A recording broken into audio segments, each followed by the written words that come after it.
ಇನ್ನು ಕರ್ನಾಟಕ ಬಂದ್ ಹಿನ್ನೆಲೆಯಲ್ಲಿ ಕರವೇ ಕಾರ್ಯಕರ್ತರು ಕಾಕಿ ವಶಕ್ಕೆ ಒಳಗಾಗಿದ್ದಾರೆ. ಬೆಳಗಾವಿಯ ಕನ್ನಡ ಪರ ಸಂಘಟನೆಗಳು ಅಲ್ಲಿ ಪ್ರತಿಭಟನೆ ಮಾಡ್ತಾ ಇದ್ದ ವೇಳೆ ಚನ್ನಮ್ಮ ವೃತ್ತದಲ್ಲಿ ಈ ಪ್ರತಿಭಟನೆ ಮಾಡ್ತಾ ಇದ್ರು. ಕಾಕಿ ವಶಕ್ಕೆ ಗುರಿಯಾಗಿದ್ದಾರೆ. ಕನ್ನಡ ಪರ ಸಂಘಟನೆಗಳು ಪ್ರತಿಭಟನೆ ಮಾಡ್ತಾ ಇದ್ದಾರೆ.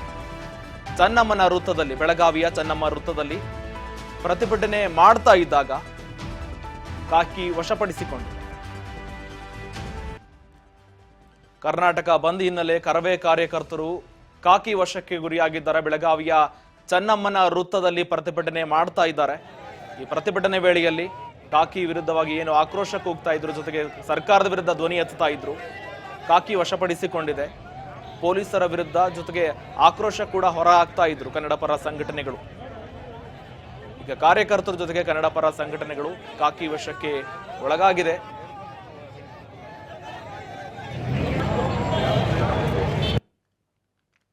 ಬಂದ್ ಬಗ್ಗೆ ನಮ್ಮ ಬೆಂಬಲ ಇದೆ. ರಾಜ್ಯದ ಒಳಗಡೆ ಯಾವುದೇ ಪುಂಡಾಟಿಕೆಗಳಿಗೆ ಅವಕಾಶ ಕೊಡಬಾರ್ದು.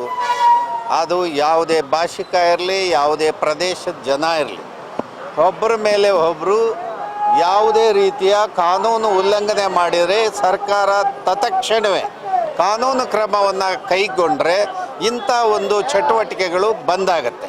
ಜೊತೆಗೆ ಮಹಾಜನ್ ವರದಿಯನ್ನು ಇಡೀ ರಾಷ್ಟ್ರದಲ್ಲಿ ಇರುವಾಗ ಕೇವಲ ಬೆಳಗಾವಿ ಮಾತ್ರ ಇಲ್ಲಿ ಇಂಥ ಒಂದು ಚಿತಾವಣೆ ನಡೆಯುತ್ತಲ್ಲ, ಯಾಕೆ?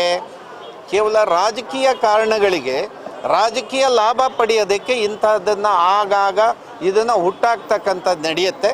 ಇದಕ್ಕೆ ಯಾವುದೇ ಕಾರಣಕ್ಕೆ ಆಸ್ಪದ ಕೊಡಬಾರ್ದು. ಸರ್ಕಾರ ತಾವು ಕಟ್ಟುನಿಟ್ಟಿನ ಕ್ರಮವನ್ನು ಕೈಗೊಳ್ಳಬೇಕಂತೇಳಿ ಸರ್ಕಾರಕ್ಕೆ ನಾನು ಈ ಸಂದರ್ಭದಲ್ಲಿ ಒತ್ತಾಯ ಮಾಡ್ತೇನೆ.